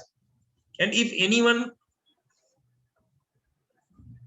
going at the, after going to the branch and during the verification, if you come across any such type of cases, do tell me, do call me, even for my knowledge also.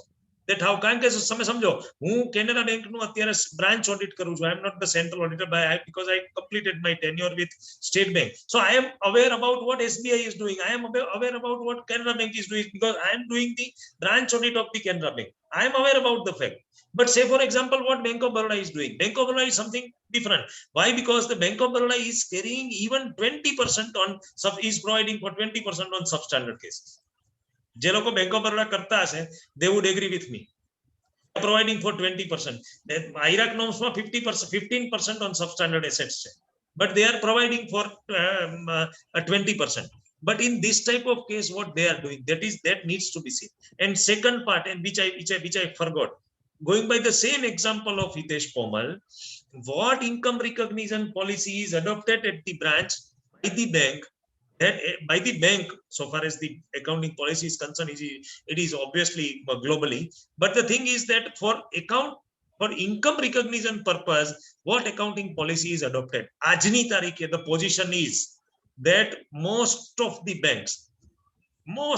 banks have reversed the interest, even though the asset is not classified as NPA, because of this some forbearance and those which we have discussed.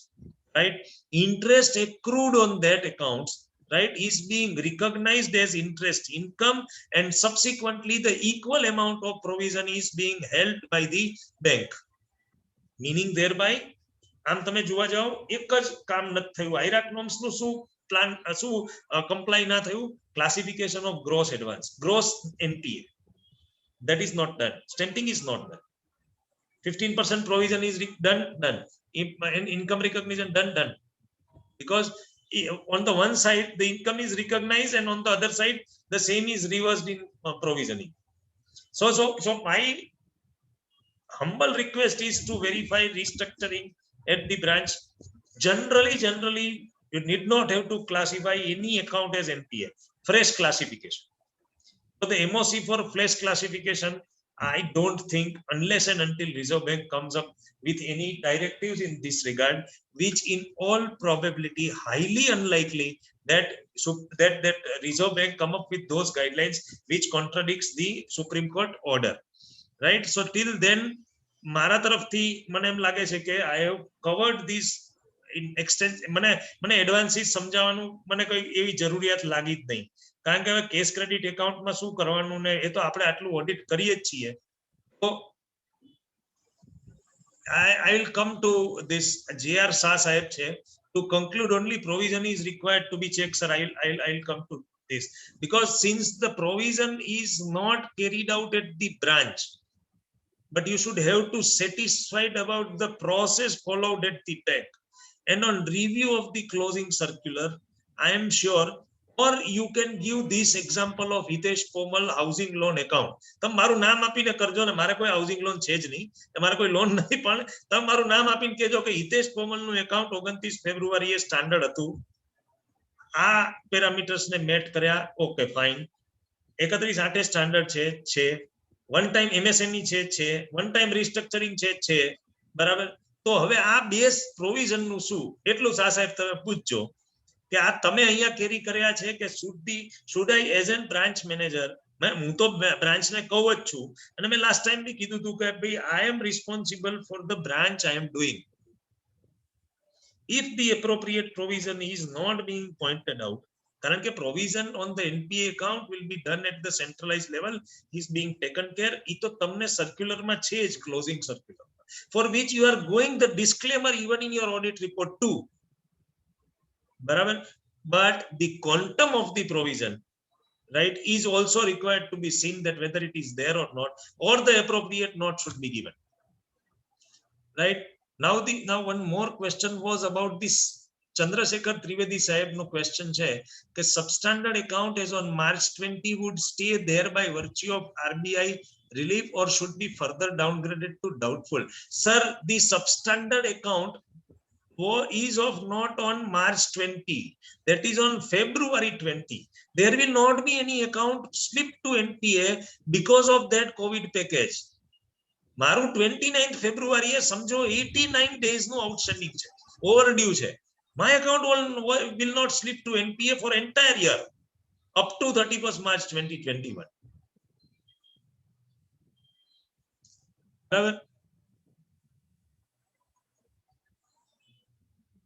Sir, the question is that with reference to Gajendra Sharma case, accounts not to classified as NPA, but whether to be quantified in main audit report by giving reference to that case. That is a very perfect question in this situation.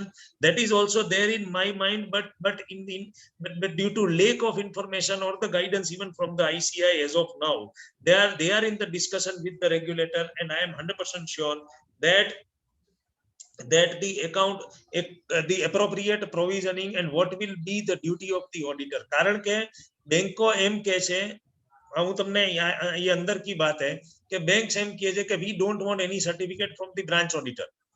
બરાબર? we will give the certificate, we will compile the data sitting at the corporate center and the central statutory auditor will certify. And surprisingly, one of the central auditor is also agreeing to that fact. Otherwise તો શું હોય કે central auditor તરીકે હું તો એમ કહું કે ભાઈ મને તો ચંદ્રશેખર ભાઈએ જે લખીને આપ્યું, I have relied on that information only. My responsibility is just to calculate, just to consolidate, and in case of non-audited branches, I have to collect the data from the authorized channel and to combine both the same, and then and only then I will give the certificate to that effect. But however, as of now, Chandrashekhar ભાઈ, હું તમને આનો જવાબ એટલા માટે નથી આપી શકતો. બરાબર? મને પૂછો તો if before I complete my audit at the branch, if there is no appropriate directives from the Reserve Bank of India, definitely I will give the disclaimer to that effect, so that the same is not quantified. The provisioning on those accounts wherein the one-time restructuring or the asset classification benefit is permitted by virtue of the different RBI's different circulars to that effect, right? The provisioning on those accounts is being done at the centralized, and the since it is not quantified at the branch level, we are unable to give our opinion on the adequacy of the provision. Yeah, appropriately draft કરશું. મને જો ન આવે, which is again highly unlikely, આ કોઈ, તો તમે મને એ ફોન કરજો, હું ચોક્કસપણે એની appropriate note draft કરીશ, and I definitely will have a discussion with the respective banks also, bank central statutory auditor also. Please, sir, okay, if it's NPA is on 31st December 2020, it has to slip to substandard doubtful for sure. પણ cases sir ઊંધા આવશે. કયા પ્રકારના આવશે કે sir મારું account 31 ડિસેમ્બરે છે ને એનપીએ થયું, એટલે એનો મતલબ કે મિનિમમ મેં ઓક્ટોબર નવેમ્બર ડિસેમ્બર 19 ના 31 ડિસેમ્બર 19, હા સર, નોટ 20, 31 ડિસેમ્બર 19 ના જે એકાઉન્ટ એનપીએ હશે ને 31 December 20, it has to slip to NPA. Doubtful, sorry, NPA તો હતું, substandard તો હતું, but it will slip to further downgrade to this. And please review the question. Further downgrade, yes. Can you just take again the provision of NPA part again? એટલે means with તમે JR Shah સાહેબ ને unmute કરો ને તો એ બોલે. Yes sir. So we have still 10 minutes, no? We are not late, no? Hiral bhai? Yes sir. છે ને 10 મિનિટ હજી તમને? છે sir. ઓકે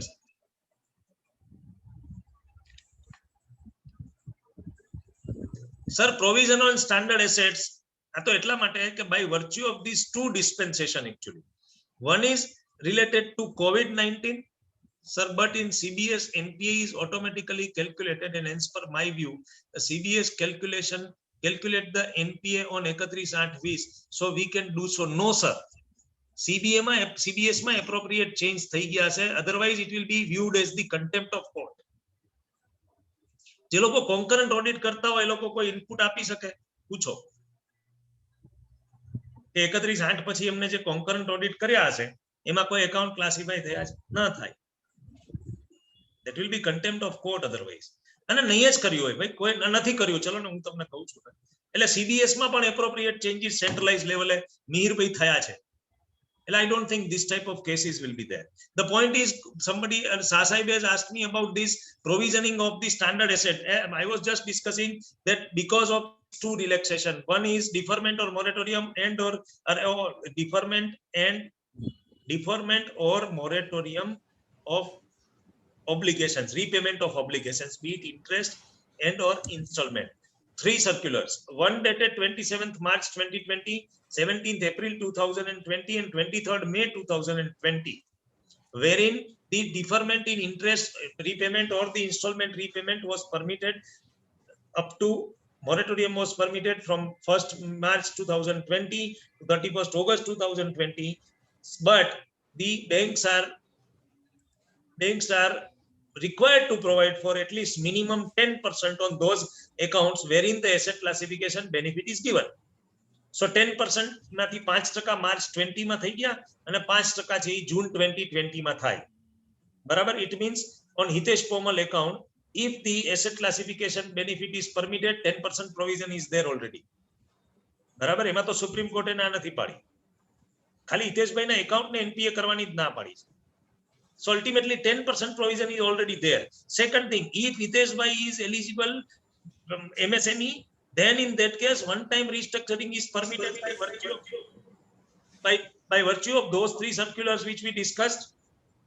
MSME છે, હા છે, 25 કરોડ થી નીચે એક્સપોઝર છે, હા છે, એકાઉન્ટ જે દિવસે સ્ટાન્ડર્ડ હતું એ દિવસે છે, જે ડેટ આપી છે 1st March 2020 સ્ટાન્ડર્ડ છે, તો કે હા છે, everything is there, right? So ultimately since all these conditions are complied with, right, that account is eligible to be restructured under MSME. Yes, fine, it is eligible to be restructured. So it is carrying 5% provision. A circular match, meaning thereby 10% નો પહેલો benefit લીધા એના અને 5% આના, એમ કરીને account સ્ટાન્ડર્ડમાં રાખીને 15% બેંકે provide four કરેલા જ છે. જો બ્રાન્ચમાં નથી કર્યા તો હેડ ઓફિસમાં કરેલા જ છે. It is obligation. Otherwise it will be viewed as non-compliance. We can take NPA report as on 31st March 2020. Obviously that is a part of your documentation, obviously to have a look at it. અને તમારે તો એટલું જ પૂછવાનું આ વર્ષમાં કેટલા account નવા સ્લીપ થયા અને થયા તો કેવી રીતે થયા. But for the શું કહેવાય એને clarification from the regulator, this type of question hypothetically દરેકના મગજમાં આવે. હું જેટલા લેક્ચર લઉં છું એમાં મને કંઈક નવા પ્રશ્નો આવે છે, બરાબર? પણ clarification will be there first from the regulator, otherwise the advice will also be there from the ICAI that what as a branch auditor I should do. આપણે બધાને જાણીએ છીએ કે last year આપણને બ્રાન્ચમાં physically જવા નતું મળ્યું, ત્યારે ICAI came up with the exhaustive guidelines that what disclaimer is to be put in the audit report. તો ભાઈ મેં તો કંટ્રોલિંગ ઓફિસમાં બેસીને જોયું છે અને મને આટલી ઇન્ફોર્મેશન જોવા મળી નથી. It is there in the main balance sheet of the banks. There is a question of writing it in bank branch. It is there already. No need to worry about anything. બરાબર? એટલે એવું કોઈ પ્રકારનું મને નથી લાગતું કે કોઈ ટેન્શન છે એ રહેશે, અને કોઈ પણ ટેન્શન હોય તો આ થેન્ક યુ માં મારો નંબર છે જ. તમે મને કરજો સો ધેટ મારા નોલેજ માટે બી મને ખબર પડશે કોઈ, કારણ કે એવરી ટાઈમ છે ને તમે વાંચો ને હિરલભાઈ, એના કરતા વધારે જ્યારે ક્વેશ્ચન પ્રેક્ટિકલ કોઈના આવતા હોય છે અથવા આપણે ડિસ્કસ કરીએ છીએ ને તો નવા ઇશ્યુ એમાંથી આવે છે. હું તમને કહું વાંચવાથી ક્લેરિફાઈ નથી થતી, એટલે જ આર્ટિકલશીપનું ઇમ્પોર્ટન્સ શું છે, પ્રેક્ટિકલ ટ્રેનિંગ આપણે નથી કહેતા ઇન્સ્ટિટ્યૂટમાં, તો that is also very much required. So કોઈને બી હોય ને ભલે ને સામાન્ય ક્વેશ્ચન હોય, તમારા ડાઉટના રિમૂવલ માટે થઈને નહીં, પણ મને નોલેજ વધે એટલે બી પૂછશો તો મને ગમશે. Simple. And on a lighter note the disclaimer from my side is that તમે ફોન કરો હિરલભાઈ કોઈ વાર અને હું આઉટરાઇટ એમ કહું કે હું મીટિંગમાં છું ને તમને કરીશ તો સમજવું કે સાચે મીટિંગમાં છે અને કરશે. બીજી વસ્તુ કે તમે ક્વેશ્ચન પૂછ્યા પછી એમ કહું કે હું મીટિંગમાં છું તો સમજવું કે હિતેશભાઈને આવડતું નથી, એ કોકને પૂછશે અને પછી કહેશે. કારણ કે આ તો દરિયો છે અને આટલી બધી કોમ્પ્લેક્સિટી છે કે તમને કંઈક ને કંઈક તો એમાં છૂટી જ જતું હોય છે એમ. Thank you. So once again thank you very much Anand branch chairman sir, my dear friend હાર્દિકભાઈ, માય ડિયર ફ્રેન્ડ હિરલભાઈ and all the committee members. એક last message છે કઈ? Thank you CA Hiteshbhai and team Anand. Thank you Arvind sir. Thank you so much sir. So over to you Hiralbhai. I hope Yes. I have justified the subject actually. Yes sir. Yes sir. Thank you very much. Thank you. On behalf of Anand branch, let me propose vote of thanks. I thank to today's our learned faculty and RCM CA Hitesh sir for giving excellent presentation and solving our queries. Hitesh sir, તમને જરૂર જણાવીશ કે તમે આપણા વર્કશોપને opening સારું અપાવ્યું હતું, સાથે સાથે ક્લોઝિંગ એનાથી પણ સુપર અપાવ્યું છે. Thank you. So special thank to you sir. Thank you so much sir. Thank you. Thank you. આપણા યસ સર, આપણા આ વર્કશોપને મેમ્બરો દ્વારા ખૂબ જ સારો રિસ્પોન્સ મળ્યો છે. આ વર્કશોપને સફળ બનાવવામાં દરેક ફેકલ્ટી, મેમ્બર્સ, સ્ટાફ અને મેનેજમેન્ટ કમિટીનો સારો સપોર્ટ મળ્યો છે, જે બદલ આપ સૌ કોઈનો આભાર માનું છું. Thank you all. Thank you all. Thank you.